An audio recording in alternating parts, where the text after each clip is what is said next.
semuanya, selamat datang di podcast kita, di podcast 05 SAKP 001 nih.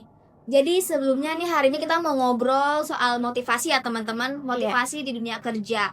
Sebenarnya topiknya itu emang agak berat, tapi tenang aja karena kita juga bakal nyampain materinya ini dengan bahasa-bahasa yang santai.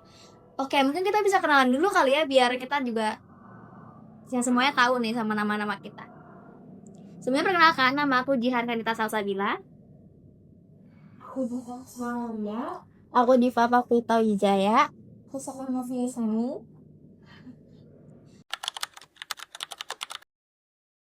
Oke, jadi untuk mulai podcast langsung aja nih kita mulai dari Kak Jelita kali ya. Boleh, iya. Karena sebenarnya motivasi itu dekat banget kan sama kehidupan kita sehari-hari. Bahkan sebelum kerja pun kita bisa mengalaminya. Jadi kita bahas versi gampangnya dari sana aja kali ya. Boleh. Ji, coba deh kamu jelasin versi kamu. Orang-orang sering salah paham sama kata motivasi. Gimana menurut kamu? Oke, jadi gini, motivasi itu kan semacam sebuah dorongan ya. Kenapa kita ngelakuin sesuatu? Kadang itu kan bisa dari diri sendiri, tapi kadang itu bisa juga dari luar.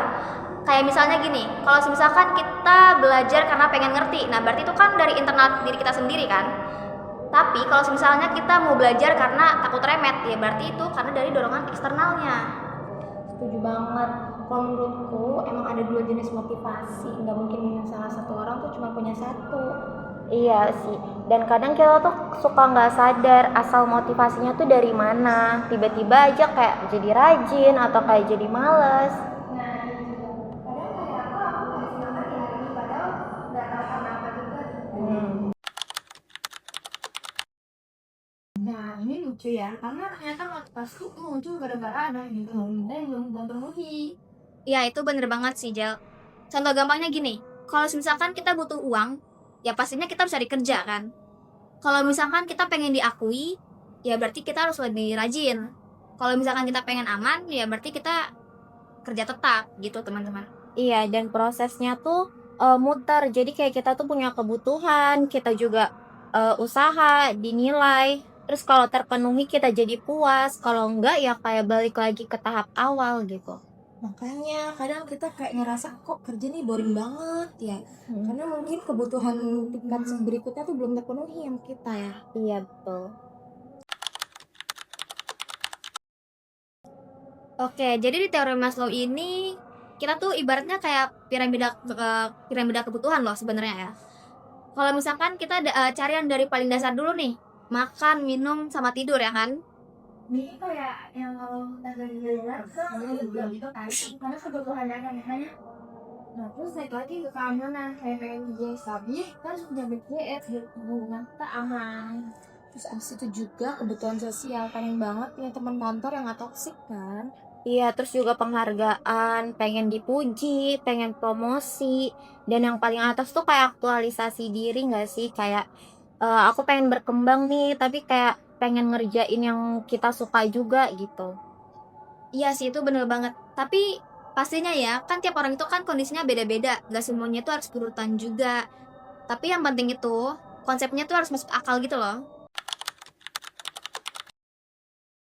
Nah ini tuh cuma juga ada existence, awareness, dan growth. Lagi menariknya jadinya bisa muncul barengan loh. Iya bener banget. Misalnya kita kerja kan butuh uang.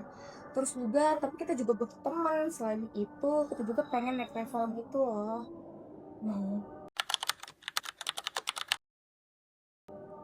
Nah, tapi di antara semuanya tuh ada yang paling favorit aku sih. Bisa dibilang dia ini ada dua faktor, itu ada Hejin sama motivatornya gitu. Iya betul. Kalau motivator itu yang bikin kita benar-benar termotivasi nggak sih? Kayak misalnya dikasih tantangan baru, dipuji, terus dipercaya juga. Nah, iya, jadi kalau hambanya nyaman tapi kita makan dengan apresiasi, aja rasanya kayak murah sih. Iya, benar. Juga ada yang suka tantangan kan, siapa yang suka mimpin juga. Terus ada juga yang suka suasana harmonis.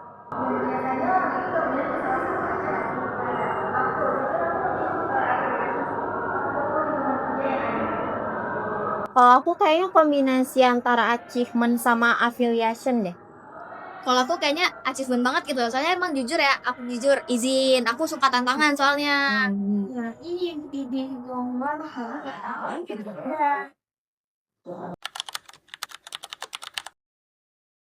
Pokoknya kalau saya tuh kalau kita mau melakukan sesuatu yang kita mau, kita semangat. Kalau nggak yakin ya ngapain, kan bikin capek doang.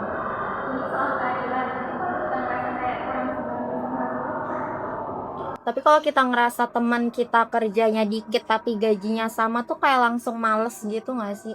Iya betul banget. Tapi ini simpelnya kayak gini, kalau misalkan kita dikasih reward nih, kan pastinya kita ulang kan, supaya kita dapat reward terus. Tapi kalau misalkan kita dikasih hukuman, ya pasti lebih baik kita tinggalin aja. tujuan yang jelas juga bikin kita lebih fokus. Kayak misalkan tujuan yang bagus ya, kayak terlalu aneh banget. Tapi kalau misalkan selesai sendiri ini, nah jelas. Nah, tapi omong-omong tentang teori nih, menurut kalian tuh teori mana nih yang paling cocok sama kenyataan? Menurut aku sih Mesel sama Netflix sih, bener banget itu. Kalau aku kayaknya goal setting sih. Kayak aku tuh butuh tujuan yang jelas gitu. Wah, creativity. Kalau nggak adil, langsung down sih pasti. Kalau aku tuh bisa emosional, karena yang main kalau kita kurang kaya, misalnya nggak ada. Jadi sebenarnya semua teori itu ada benarnya ya, tapi cuma beda-beda tidak aku. Iya tuh. Betul banget. Yang penting itu kita harus kenal sama diri kita sendiri terlebih dahulu. Terus kita juga harus tahu nih apa yang kita butuhin biar kita tetap bisa semangat dan gak gampang burnout juga. Oke, mungkin segitu aja podcast pada hari ini. Sampai ketemu lagi di episode selanjutnya. Bye-bye!